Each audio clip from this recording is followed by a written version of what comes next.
Hello guys, আপনারা তো বলছি অনেক কিছুই বলছি, আর আপনারা শোনার মনোযোগ দিয়া। এই দেখেন, দেশি কচু। দেশি কচু দেখছেন? দেশি কচু এই যে ডিগ আছে, এই ডিগ দুধু আপনি দুধু খাইতে পারবেন, প্রতিদিন দুধু খাইতে রেন।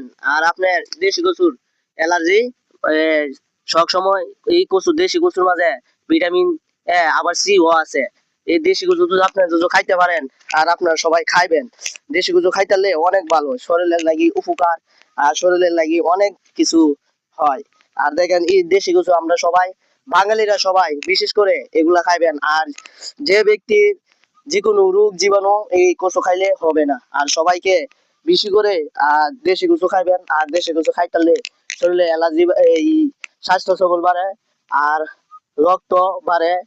যে কোনো মানে শাকসবজি খাইবেন, আর আমরা তো সবাই শাকসবজি খাই। যে ব্যক্তি শাকসবজি খাইবো তার চেহারাই অন্যরকম হয়ে যাবো। আর গোশ মাংস খাইলে অ্যালার্জি বাড়ে না, এই গোশ মাংস খাইলে শরীরে খাদ্যানি বাড়ে। আর কিন্তু গোশ মাংস খাইবেন না, গোশ মাংস থেকে এই শাক সবজি খাইবেন। এই যে দেশি কচু আনছি, দেশি কচু খাইবেন। দেশি কচু খাইতালে অনেক ভালো, শরীরের লাগে অনেক উপকার। আর বিশেষ করে সবাই খাইবেন কিন্তু। আর আমরা তো নিয়মিত খাই। সবাইকে ভালো থাকবেন, সুস্থ থাকবেন। খুদা হাফেজ, ধন্যবাদ।